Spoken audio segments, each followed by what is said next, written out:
So where is culture in globalization? I'm so glad you asked. One of the classic ways of understanding culture is as a kind of bounded unit in which a people, living in a place, share a common culture. It's not clear that this was ever a good way of thinking about culture. For example, the Iroquois actually encompassed a large number of peoples who spoke distinct but related languages, and whose membership in the Iroquois League shifted over time.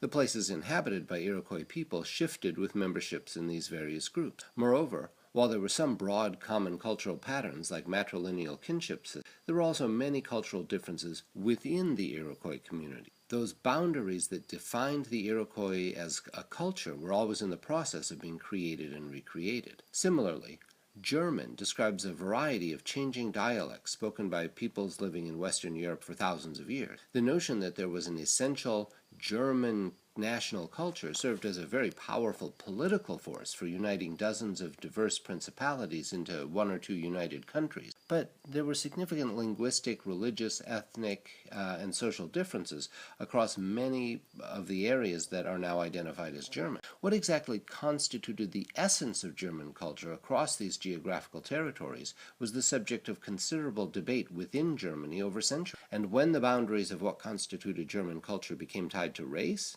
it led to ultimately horrific results. In spite of its dubious scientific utility, people have long found it useful to speak of cultures as if they were clearly bounded units.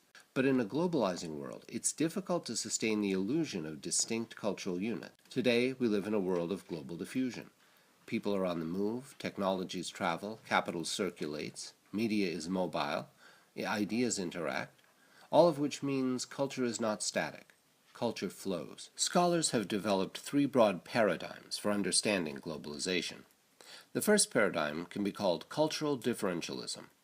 According to this view, we're experiencing a clash of civilizations in which immutable cultural differences generate conflict and rivalry. There have been many advocates for this position, but perhaps the most influential has been Samuel P. Huntington, author of The Clash of Civilizations and the Remaking of the World Order. The second paradigm is cultural homogenization. According to this paradigm, we're experiencing the emergence of a single global culture created by increasing standardization and uniformity. While many scholars have asserted this position, one of the most interesting is George Ritzer, author of The McDonaldization of Society. Ritzer and his supporters argue that under the powerful influence of corporate culture, the world is becoming more culturally homogeneous. Fast food culture, with its principles of mass production, speed, standardization, and impersonal service, is taken to be a model for this new global culture. The third paradigm is generally referred to as cultural complexity. According to this view, we are experiencing a period of rapid cultural diffusion and a mixing of identities and values and other cultural forms. Many scholars, especially anthropologists, advocate this position. One of my favorites is a book by anthropologist Ulf Hanners entitled Cultural Complexity: Studies in the Social Organization of Meaning.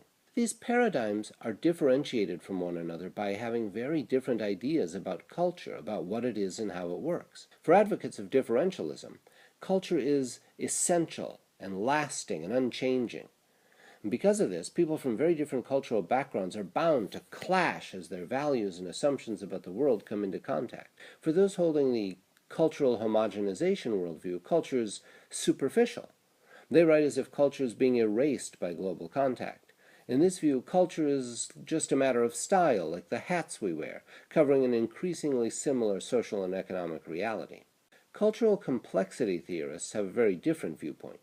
For them, culture is generative, mutable, and being continually remixed as representations and artifacts and practices come into contact. So which one is right? Maybe all of them. There is another way to think about culture in a time of globalization, and that's to think of culture as a set of processes. What if, instead of a universal clash of civilizations, we looked for processes of resistance, such as intercultural conflict, resistance to change, and reassertion of local identity? What if, instead of seeing a universal trend towards homogenization, we looked for specific practices of incorporation, sites of global cultural uniformity where cultural differences are reduced to styles? What if, instead of assuming that all cultural systems are always being made more complex, we looked for specific examples of processes of localization and hybridity? Recognizing resistance is important. The spread of Euro-American capitalism and life waste throughout the world has created disenchantment, alienation, and resentment among many other cultural systems, especially in places where people feel that it has made their lives worse. One central practice of resistance is fundamental, a reassertion of a local identity in hyper-normalized forms. Historians are quick to point out that claims that we're returning to the project of the Founding Fathers, or the true Islam of the Prophet and his companions, don't hold up to historical scrutiny. People are creating new identities in response to, in resistance, specifically modern political, economic, and cultural pressures.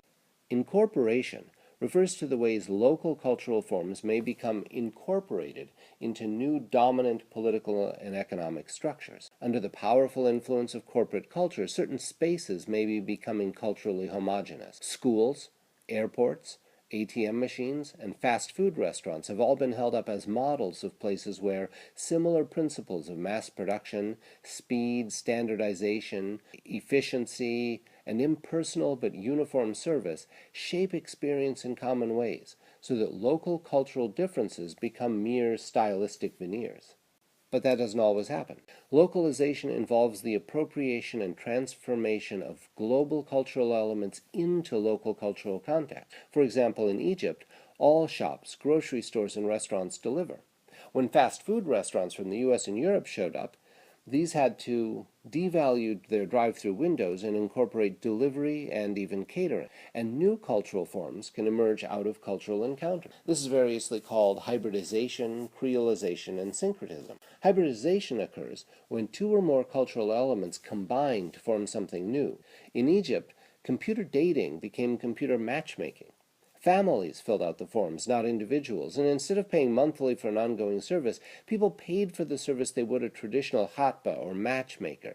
How can anthropologists, who study humans by situating themselves in the specific sites where people live and work, study something as complex and geographically widespread as globalization? Anthropologist Arjun Appadurai has suggested that we attend to these processes of globalization by understanding our field sites as local nodes in larger systems of global flows. He calls these flows scapes and suggests that there are 5 that are particularly important to pay attention to. Ethnoscapes, the changing networks of persons who constitute the shifting world in which people live. Mediascapes, the distribution of the capabilities to produce and disseminate information, and the large, complex repertoire of images and narratives that are generated by these capabilities. Technoscapes, the global configuration of technologies moving at high speeds across previously impermeable boundaries. Financescapes, the global grid of currency speculation and capital transfer. And idioscape, ideologies of states and counter-ideologies of movements around which nation-states have organized their political cultures. Another anthropologist, George Marcus, has suggested that anthropologists don't need to stay in one field site.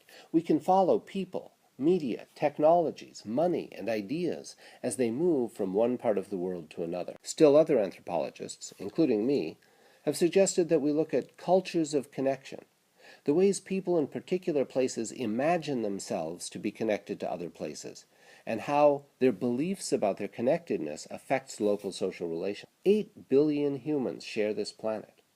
As ideas and people, money, technologies, and media circulate, we're experiencing a world of rising migration, flexible accumulation of wealth, uneven development, rapid change, dramatic human impacts on the global ecosystem, and a sense that time and space themselves are becoming compressed. Everything seems to be speeding up. Everything seems to be getting closer together. In such a world, where people with very different kinds of life experiences are increasingly thrown together, anthropology has a very important role to play.